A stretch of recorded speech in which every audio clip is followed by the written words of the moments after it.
نن د هلمند سنګین ولسوالۍ ته راغلی یم. هغه ولسوالي چې د افغانستان ټول خلک یې د جنګ په میدان باندې پیژني.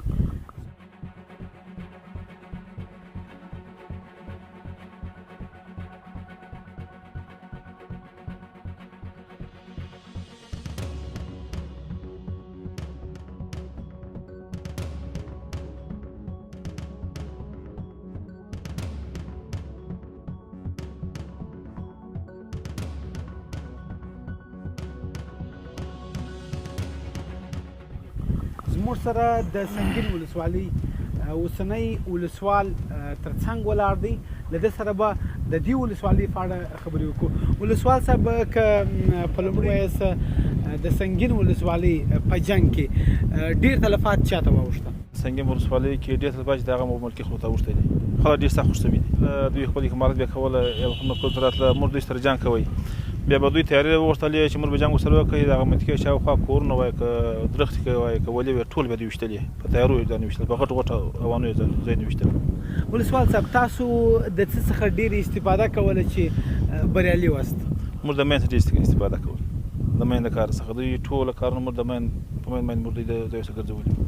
او اوس دم ګړی په دې سنګین ولسوالۍ کې حالت څه ډول دی؟ کلن راته ووایاست. خو زه خدای سره جل حالات ډېر برابر دی. دا زموږ د دوی ځای چې تشې وینئ، دا ټوله مخکې په دې کې دوی ټوله شاوخوا امنیت مجاهدین دي. 200 کس دې ځای کې د امنیت لپاره شاوخوا راګرځېدلي دي.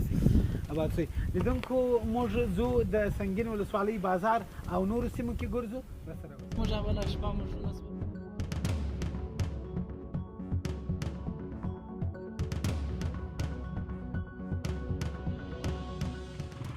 دا سنګین ولسوالۍ کې د بمباریو نتیجه ده چې دلته د ملکي خلکو پر کورونو باندې بمبارۍ شوي دي، او یا د جګړې پر مهال باندې دوی راغلي دي. د ځینو خلکو ملکي کورونه یې ورته نړولي دي چې دوی بیا دې ځای څخه مهاجر شوي دي. سنګین ولسوالۍ کې تر 90% پورې خلک د خپلې ولسوالۍ څخه مهاجر شوي دي او کورونه یې دغه حال ته رسېدلي دي. دا سنګین ولسوالۍ کې یو ملکي سرای دی چې د بمونو او جنګونو له امله دې حال ته رسېدلی. موږ دننه ورځو چې دغه سرای او دغه تعمیر یا بلډینګ تاسو ته له نږدې در وښیو چې د سنګین خلک څومره زیانمن شوي دي او څومره زیان یې لیدلی د جنګونو له امله. د سنګین ولسوالۍ د ملکي کسانو سرایونه دا یو مثال دی. تر 90% د خلکو سرایونه دې حالت ته رسېدلي، خو صرف موږ اوس تاسو ته دغه یو سرای ملکي سرای درښیو. نور سرایونه هم دغه دې ته ورته خراب شوي او ویجاړ شوي دي.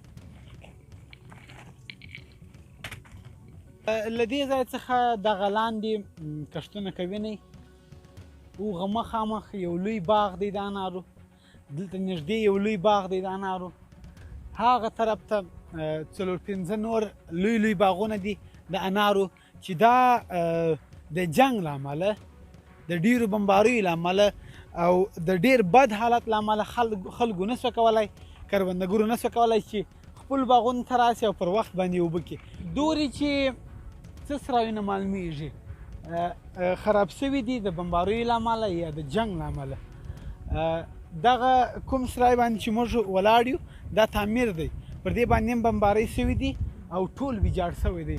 خو دورې چې څه سرایونه معلومیږي 1-2 نه حسابه، نور ټول د بمباریو او د جنګ له امله خراب شوي ویجاړ شوي دي او خلک یې د دې ځای څخه مهاجر شوي. د سنګین ولسوالۍ خلک ډېر بېحده او ډېر زیات جنګ ځپلي دي او په اوس وخت کې ډېرو مرستو ته ضرورت دی.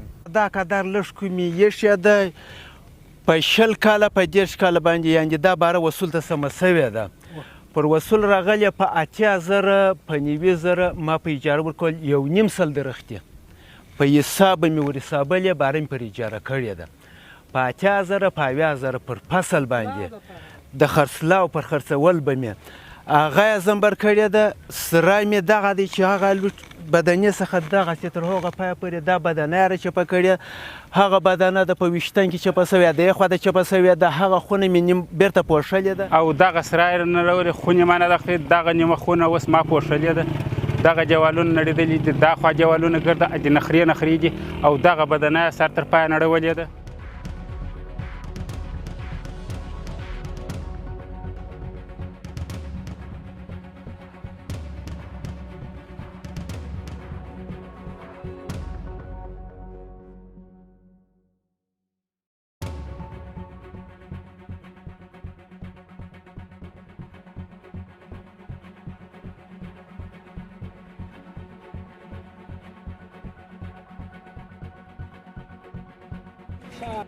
سنګین ولسوالۍ کې زما د ننني سفر وروستۍ شېبې دي. له تاسو یوه نړۍ مننه کور مو آباد چې زما نننی سفر او د ننني سفر هغه موضوعات چې مو ټاکلي وو راسره ومو کتل. تر بیا چې مو زه ځوان د کال خدمت کې حاضرېږم، پر الله مو سپارم ښه وختونه ښې چارې د الله په امان.